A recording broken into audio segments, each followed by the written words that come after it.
Es un placer recibir en Radio Sefarad a Alejo Sapier. Bienvenido, Alejo.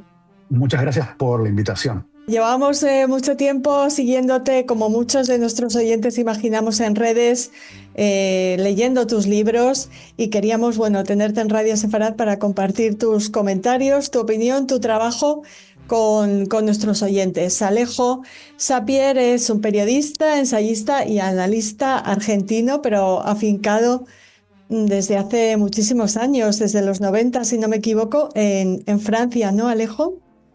Así es, llegué a Francia en 1995, lo que hace desde hace un par de años que viví más tiempo en Francia que en Argentina, donde nací.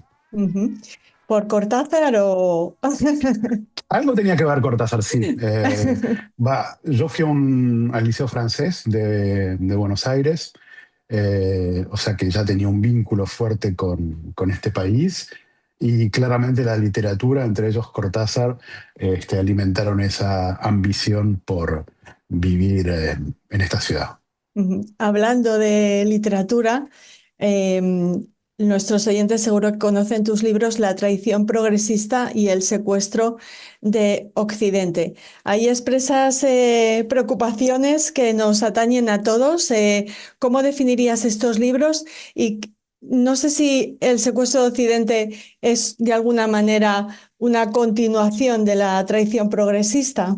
Sí, en gran medida lo que hace la tradición progresista es explicar el movimiento que se está originando de una manera cada vez más fuerte dentro de la izquierda con respecto a una manera de ver el mundo en la que los judíos desempeñan un papel y el secuestro de Occidente explica cómo se plasma, cómo se materializa esa visión del mundo en la mirada hacia el judío. Entonces, en ese sentido, sí hay una continuidad, es una descripción de cómo se construye un tipo de pensamiento que va a ser particularmente dañino para los judíos.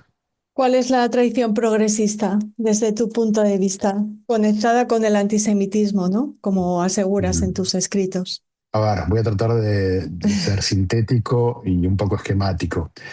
Lo que plantea la tradición progresista es un diagnóstico que no soy el único que lo ha hecho, es que en un momento dado, tras la caída del muro de Berlín, el desplome de la alternativa comunista, la falta de ingresos que supone el colapso de la Unión Soviética para el campo, entre comillas, antiimperialista, antioccidental y anticapitalista, hace que haya un giro de esa izquierda que ya no va a concentrarse en los temas económicos, puesto que ahí es donde ha sufrido el mayor revés con la victoria de los Reagan, Margaret Thatcher y figuras de un capitalismo triunfante tras haber ganado la Guerra Fría. Y esa izquierda se va a refugiar en las universidades, ya no la vamos a encontrar más, ya no la vamos a encontrar en las fábricas, en las usinas, en el campo, en los sindicatos, la vamos a encontrar sobre todo en las universidades, donde va a surgir una nueva ideología que va a reemplazar la lucha de clases por la lucha de razas. Es decir, va a dar lugar a lo que en los últimos años hemos llamado el wokismo, es decir, una manera de ver el mundo que ya no se divide entre los que tienen los medios de producción y los que tienen que vender su trabajo para subsistir, es decir, explotadores y explotados, sino a través de una nueva óptica que es esta dualidad, una dicotomía donde por un lado tenemos a los opresores y por otro lado a los oprimidos, y estos pueden delimitarse o identificarse fácilmente a partir de rasgos deterministas, es decir, por el color de piel, por su sexualidad, todas estas personas que no corresponden al modelo del hombre blanco heterosexual, van a ser los oprimidos históricos y el hombre blanco heterosexual va a pasar a ser, por definición, el opresor. Poco importa en qué momento de la historia vamos a estar juzgando, poco importa la situación, ya sabemos quiénes son los buenos y los malos, a partir de esta nueva grilla de lectura que propone el wokismo. El lugar que va a ocupar el judío en esa dicotomía es interesante porque a priori el judío tenía todas las, para decirlo un poco cínicamente, tenía todas las cartas para estar dentro del campo de las víctimas, de los oprimidos, es decir, persecución histórica a partir de la discriminación racial, el desarraigo y todo eso hacía que estaban en el casillero de las víctimas. Pero no, ocurrió exactamente lo contrario. Y lo que pasó es que el- a ver, toda esta operación ideológica del giro de la izquierda se produce tanto con ¿cómo se llama? Con la caída del muro de Berlín y se nutre con lo que es la descolonización y los nacionalismos árabes.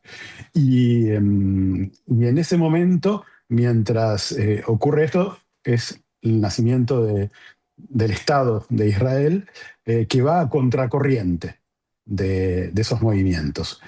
Y sobre todo para esta gente que hoy, hasta el día de hoy, ven al sionismo como una avanzada del hombre blanco en un espacio racializado, como ellos llaman a las personas no blancas,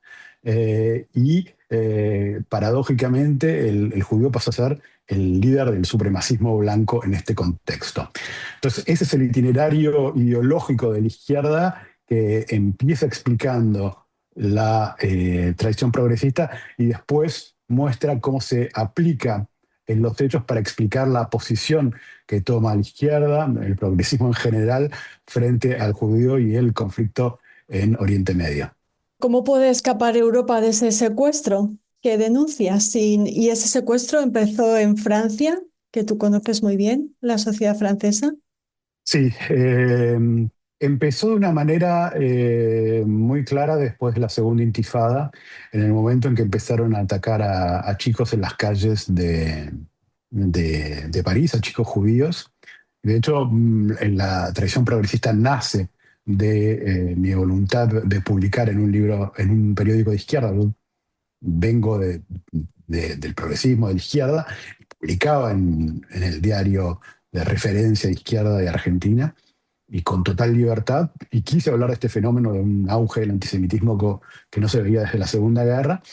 Me dijeron que sí, buenísimo, pero cuando expliqué que no eran cabezas rapadas, skinheads que le estaban pegando a los judíos en las calles, sino que eran gente que venían de el mundo más bien del norte de África e islámicos, dijeron, ah, no, entonces no.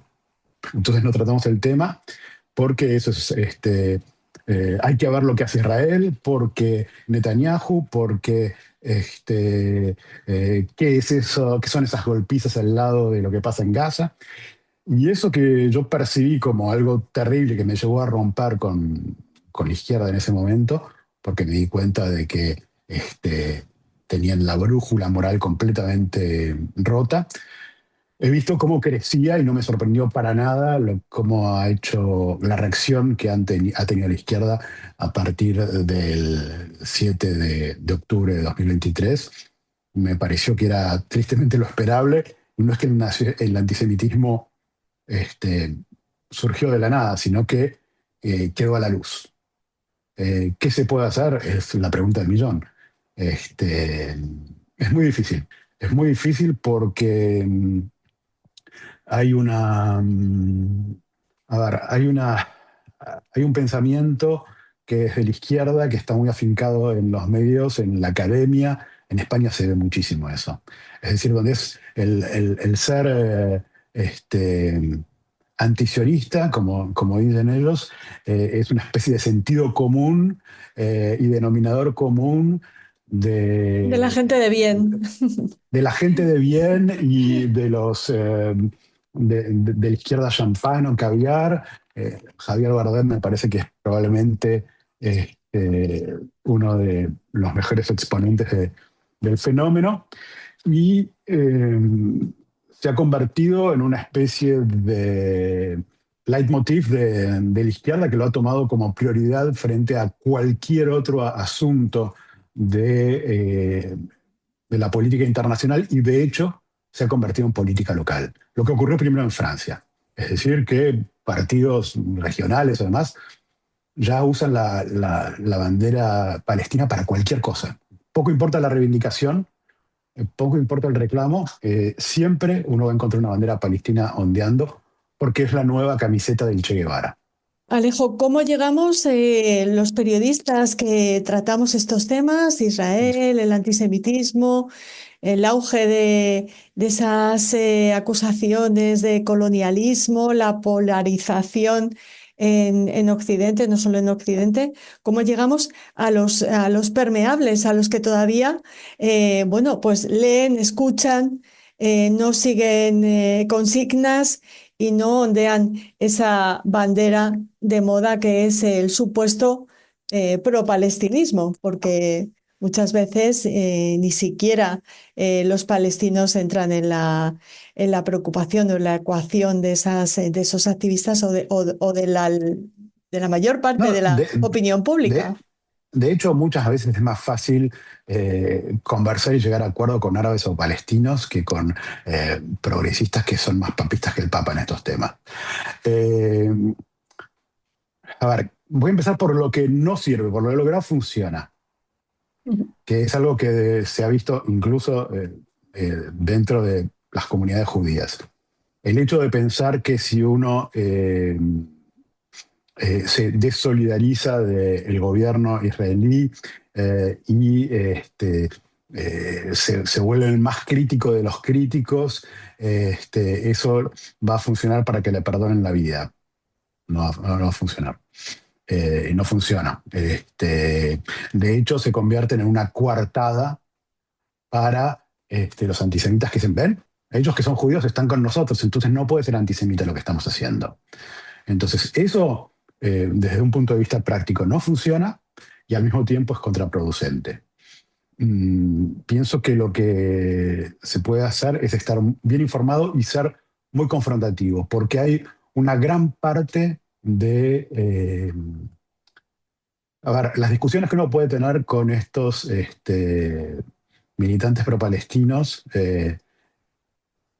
muchas veces no van a llevar a convencer a nadie, pero hay gente que está viendo la discusión y que va a escuchar informaciones que no tiene porque no, por ahí es un turista en estos temas, no necesariamente está implicado y evidentemente hay informaciones que no le han llegado, le ha llegado una versión muy sesgada. Entonces hay que estar informado, entender que hay gente que por ahí no se ha hecho una idea completa o por ahí sí está dispuesto a ver otro punto de vista y ser muy frontal en la discusión. Es decir, si uno piensa que con razón la actitud que han tomado los progresistas ha puesto a los judíos en peligro en todo el mundo occidental, y que hay una violencia física que no se veía desde la Segunda Guerra, eh, y que esto fue alimentado por un discurso permanente de odio hacia el sionista, que viene a ser la forma políticamente correcta de ser antisemita, porque esta es la particularidad del momento que vivimos. Es un antisemitismo que opera en nombre del antirracismo. Toda la pedagogía que fue creada para impedir el regreso del antisemitismo fue hecha con una hipótesis de un retorno desde la extrema derecha. No hay anticuerpos dentro de la sociedad para un antisemitismo que se presenta en nombre de los más vulnerables y los oprimidos de este mundo. Y ahí hay un problema que hay que analizar porque difícilmente se puede combatir algo que no se ve, que no se identifica como tal, que es la forma moderna de antisemitismo.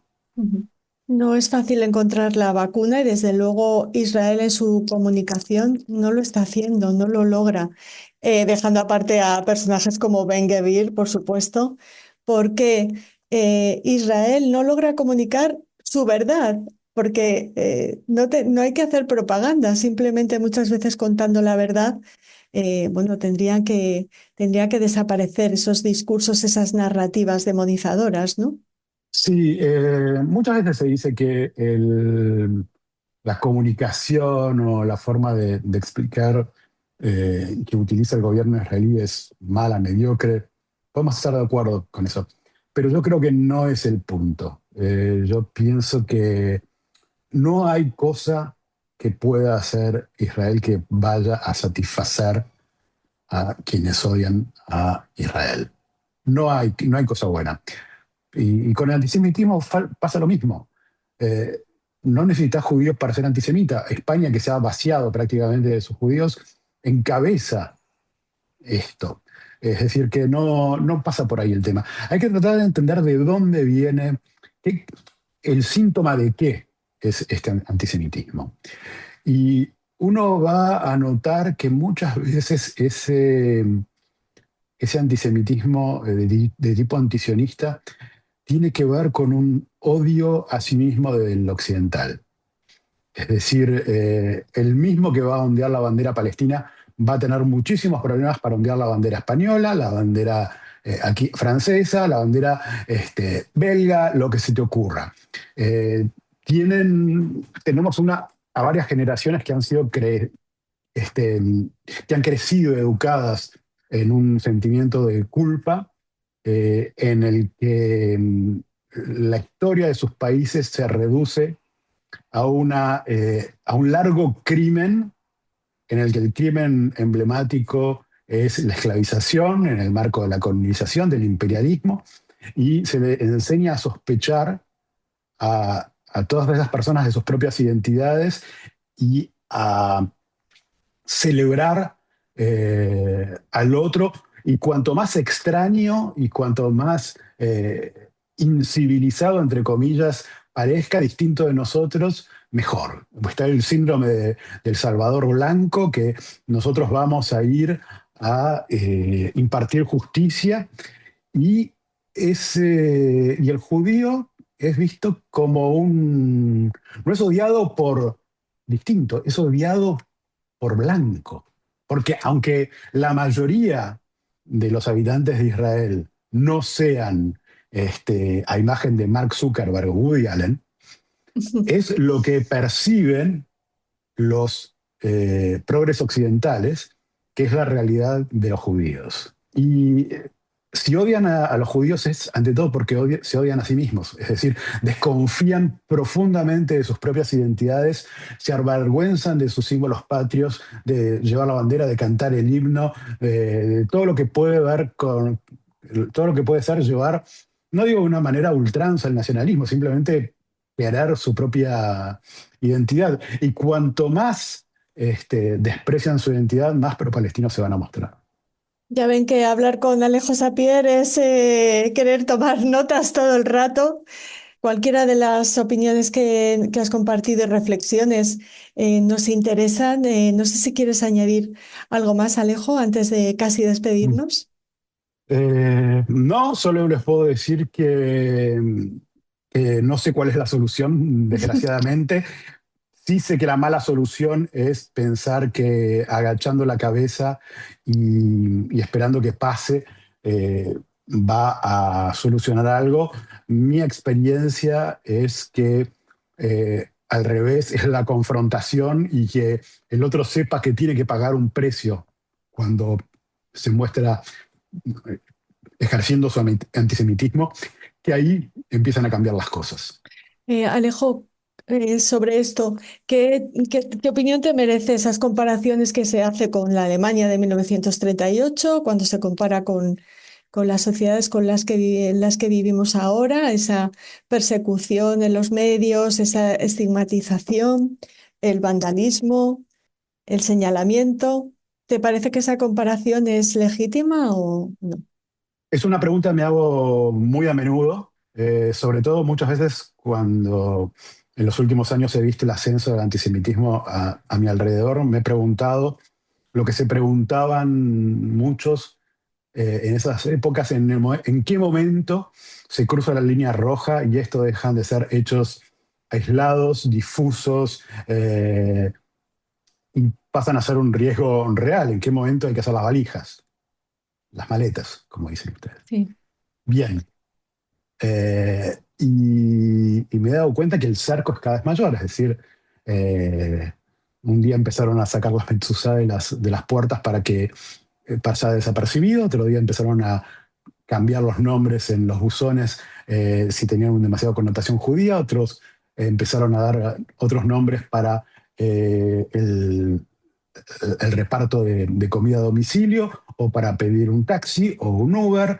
Eh, Antes había venido el sacar a los chicos de los colegios públicos en los barrios suburbanos, donde hay una presencia mayoritariamente islámica porque se había vuelto insostenible. ¿En qué momento hay que decir, ahora sí es peligroso? No lo sé, porque muchas veces uno se siente como la rana en la sartén, es decir, va subiendo de a poco la temperatura y uno nunca sabe cuándo es ya demasiado tarde o en qué momento uno dice, bueno, no, estoy exagerando, la verdad que en realidad puedo llevar una vida normal. Bueno, sí, hasta que te pasa algo y ese día de tu vida no vuelve a ser igual. Así que no sé, no lo sé. Mm. ¿Vas a ver el mundial con menos amigos por estos temas? Eh, es curioso, no, no lo creo. El Mundial es un buen refugio del nacionalismo, en parte, es decir, de todas las canalizaciones posibles del patriotismo y el nacionalismo, quizás el Mundial sea la mejor y la más inofensiva. Y en ese momento, por ahí, las cuestiones de Oriente Medio y demás quedan un poco estacionadas, aparcadas durante un tiempo para regresar un mes después. Pero no, no, seguiré apasionadamente a la selección argentina. La traición progresista y el secuestro de Occidente, si quieren más, de Alejo Sapier, al que esperamos recibir de nuevo muy pronto aquí en Radio Sefarad. Muchas gracias, Alejo. Muchas gracias a vos por la entrevista.